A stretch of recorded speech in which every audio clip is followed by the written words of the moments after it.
Je vais dire quelques mots sur le coffre que l'on appelle l'Arche de l'Alliance. Tout ce qui concerne l'Ancien Testament, c'est l'ombre des choses à venir. Donc ça veut dire aussi quelque chose dans le Nouveau Testament. Première chose, ce coffre était fait en bois d'acacia. Et le bois dans la Bible symbolise l'homme. Je pourrais citer 10 textes de la Bible, comme quoi ça symbolise l'homme. Mais je vous en cite un seul. Jésus au calvaire, pendant qu'il marchait, des femmes pleuraient sur lui. Il a dit, regardez ce qu'ils font au bois vert. Qu'arrivera-t-il au bois sec? L'acacia, c'est pas un bois très rare. C'est même un bois très ordinaire. Il est rempli d'épines. C'est le plan de Dieu, ça. Et les Juifs ne le savaient pas. L'homme, avec ses épines, rempli de défauts, Dieu l'a travaillé. Dieu a enlevé les épines. Et il a recouvert l'homme d'or. Dieu nous a donné des valeurs. La Bible déclare que si le coffre était fait de bois et d'or, c'est notre vieille vie recouverte par la valeur de Dieu. Le couvert, lui, était d'or pur. Ça veut dire que dans le Nouveau Testament, la Bible dit que l'Église c'est le corps. Et que la tête c'est Jésus. Lui il est d'or pur. C'est sa tête à lui. Et la Bible déclare qu'il était fait pareil, la même grandeur. Ça veut dire que Jésus a pris la forme de l'Église. Ça c'est des chérubins. Dans l'Ancien Testament, Dieu a dit gardez l'arbre de vie. Faut pas que les hommes s'approchent. Et la Bible déclare qu'ils avaient une épée flamboyante. Si l'homme serait approché, il aurait été tué. Il n'y a plus d'épée dans les chérubins. Vous savez pourquoi? Parce que là on mettait le sang. Le sang de l'agneau a désarmé. Nous méritions tous le jugement de Dieu. Mais à cause du sang de Christ.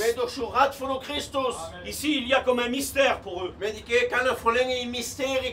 Ils regardent le sang. Il y a comme une interrogation.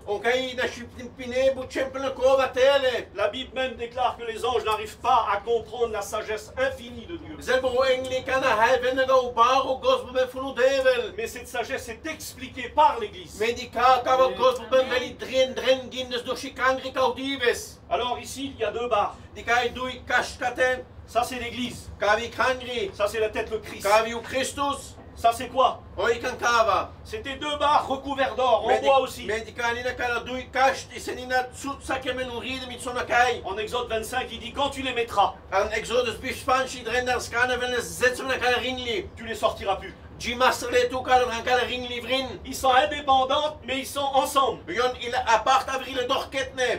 La Bible déclare que Jésus a envoyé les disciples deux par deux. Ça, c'est les serviteurs de Dieu. Il n'y a pas une barre. Parce que si on a une, on renverse le coffre.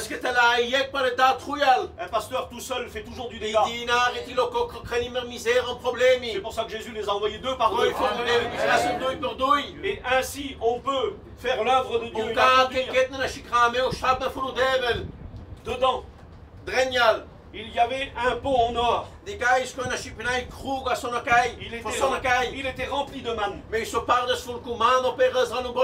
La manne, normalement, on ne pouvait pas la garder. On la gardait un jour, elle pourrissait. Eh bien, Dieu dit, mets un pot de manne dedans. Car elle est pour une génération future. Dans le plan de Dieu. C'est le symbole de Jésus. Le pot était en or. Comme le couvercle. Et dedans il y avait la manne. Mais celle-là ne pourrirait pas. C'est pour ça que Jésus a dit, Moïse ne vous a pas donné le pain du ciel.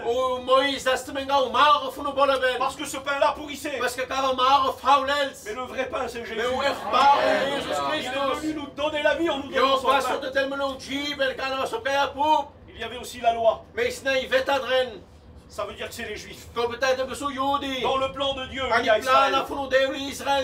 Et chacun chemine. Israël va vers son destin. Et l'Église est aussi là. Et il y avait le bâton d'Aaron. Il avait été coupé. C'est la mort de Jésus. Mais il a refleuri. C'est l'image de la résurrection. Il est ressuscité, il intercède pour nous. Que son nom soit béni. La gloire. Amen. Amen. Merci Jésus.